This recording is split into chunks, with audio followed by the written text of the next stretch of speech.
À Léon Werth. Je demande pardon aux enfants d'avoir dédié ce livre à une grande personne. J'ai une excuse sérieuse. Cette grande personne est le meilleur ami que j'ai au monde. J'ai une autre excuse.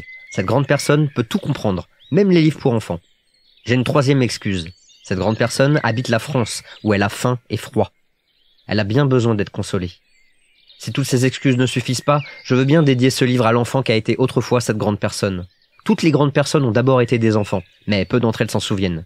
Je corrige donc ma dédicace à Léon Werth quand il était petit garçon.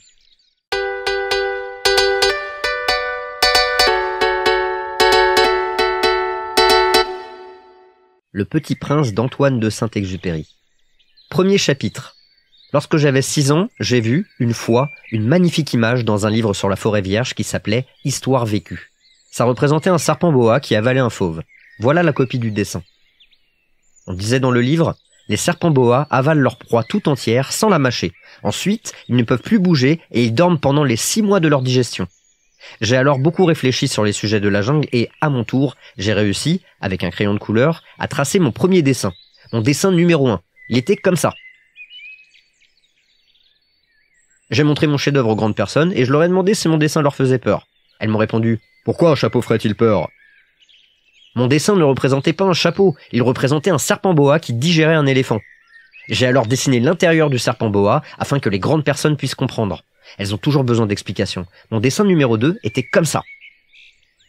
Les grandes personnes m'ont conseillé de laisser de côté les dessins de serpent boa ouverts ou fermés et de m'intéresser plutôt à la géographie, à l'histoire, au calcul et à la grammaire.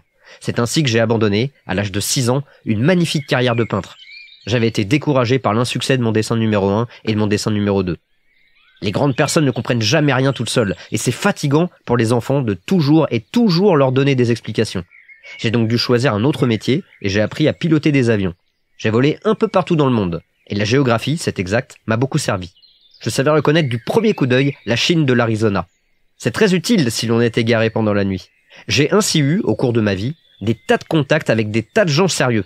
J'ai beaucoup vécu chez les grandes personnes. Je les ai vus de très près. Ça n'a pas trop amélioré mon opinion. Quand j'en rencontrais une qui me paraissait un peu lucide, je faisais l'expérience sur elle de mon dessin numéro 1 que j'ai toujours conservé. Je voulais savoir si elle était vraiment compréhensive. Mais toujours elle me répondait « C'est un chapeau ». Alors je lui parlais ni de serpent boa, ni de forêt vierge, ni d'étoiles. Je me mettais à sa portée. Je lui parlais de bridge, de golf, de politique et de cravate. Et les grandes personnes étaient bien contentes de connaître un homme aussi raisonnable.